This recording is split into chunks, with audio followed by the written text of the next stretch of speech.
Now, Is dawah an acceptable cause for giving zakah? Like TV programs in Islam? I know that Qardawi says that yes it is, but no, I don't agree with that at all. I don't agree with that. Allah subhanahu wa ta'ala says, in the way of Allah, fi sabilillah.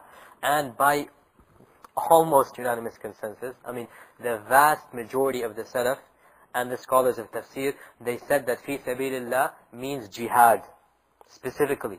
Okay? Fi sabilillah specifically means jihad. Okay? So it is not allowed. So for example, can you use your zakat to build masjids? Why not? Does it fall under one of these 8 categories? No, that's why not. No, you can't use zakat to build masjids.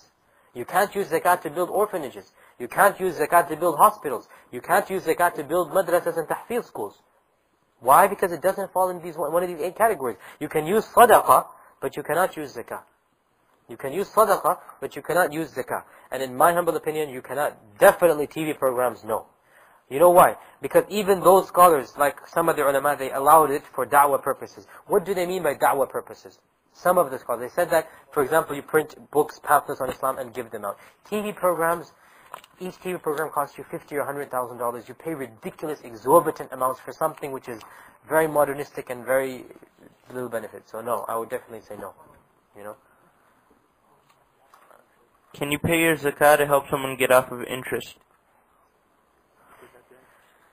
You cannot obviously pay zakah, well, to interest, but if you're saying he has a debt, that's an interest debt, right? And he took the loan for a halal reason, then yes, inshallah, if you pay him money to pay off his debt as fast as possible, inshallah, it is allowed. Now, what about a woman going on Hajj as this jihad for her? Is zakah allowed to give in this situation? No, you cannot give zakah for people going for Hajj. This is not one of the categories of zakah. People going for Hajj. We don't have time to talk about Hajj and Umrah, but Hajj is not obligatory on you if you cannot afford to go. Hajj is not obligatory on you if you don't have the money to go. Therefore, there is no zakah that you give for Hajj.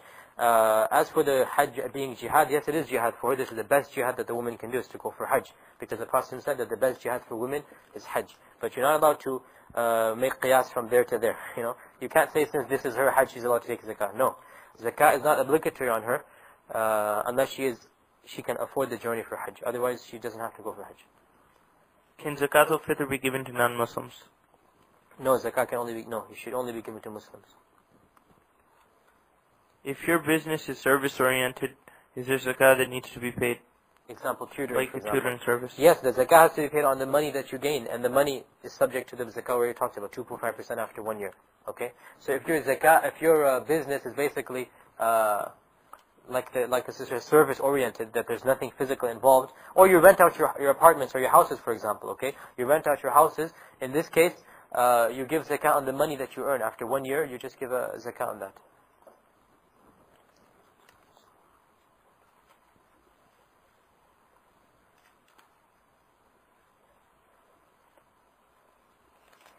This question about slavery, really, since it's not that practical right now, I wouldn't really want to get into a lot of detail here. It's best really to ignore this now.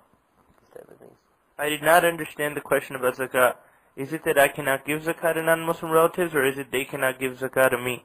Non-Muslims don't give zakah. It means that you cannot give zakah to non-Muslims. You cannot give zakah to non-Muslims, okay? If you want, you can give sadaqah to them. You can give charity. And it's very good, it's very encouraged for you to give charity if they, obviously, for example, your parents, if they're non-Muslims, or your children, if they're non-Muslims, you have to support them anyway. This is your obligation, okay? If they're your non-Muslim relatives, the point is you cannot give them zakah, but you're allowed to give them sadaqah, okay, other charity. You just can't give them zakah. If a married woman works, is she required to pay zakah even though her husband pays for them? She has to pay zakah on her money. If a woman has a source of income, she has to pay zakah on her money, and her husband has to pay zakah on his money. Okay? Her husband is not obligated to pay zakah on her money. The person that owns the money is the one that is going to give zakah on that money. Zakatul fitr, if the woman cannot afford to pay zakah, the husband pays on her behalf. But the other type of zakah, no. The type of zakah that, the type that you give to these 8 categories, and the zakah that's 2.5%, the person that owns the money, if the woman owns the money, she gives zakah, not her husband. If the woman owns the jewelry, she gives zakah, not her husband. The woman that owns the jewelry, she is the one that must give zakah on that jewelry. not her husband.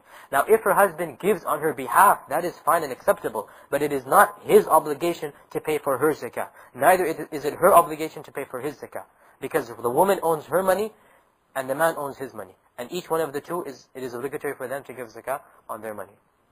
I know we don't have to worry about this as non-scholars, but out of curiosity, even though we don't deal with interest, inflation does affect the value of money. So do the scholars have to take that into account to convert from dirhams, dinars, dollars, etc.? I have no idea. Just have to go back to the scholars and find out. And as a side point, you know that the reason inflation occurs is because of interest. If interest didn't occur, there would be no inflation. So the Americans are in a continuous vicious cycle. Is that they can't live without interest, and because of interest, their money value goes more, and so it's a vicious cycle. That's why in the Islamic system there is no interest, so there never will be inflation. But I don't know the answer to this question. The second question I already answered. If a woman owns gold or silver. Okay, so she's saying, how does she pay zakah if she doesn't get any money? Okay, concerning all she owns is jewelry. Should she sell some of the jewelry or her property because she is not earning and then pay the zakah? Without any doubt, the woman is obligated to pay her own zakah. It is not the husband's obligation to pay her zakah. If she owns more than the nisab, and that is only in jewelry, and she does not have any money to pay the jewelry, and her husband refuses to pay for her, all of these things taken into account, then she must sell some of the jewelry to pay her zakah. Okay? It is her obligation. Now obviously, it's not going to be a very healthy marriage if the husband is so strict, It's, but I'm saying though, Islamically speaking, it is her obligation. Okay?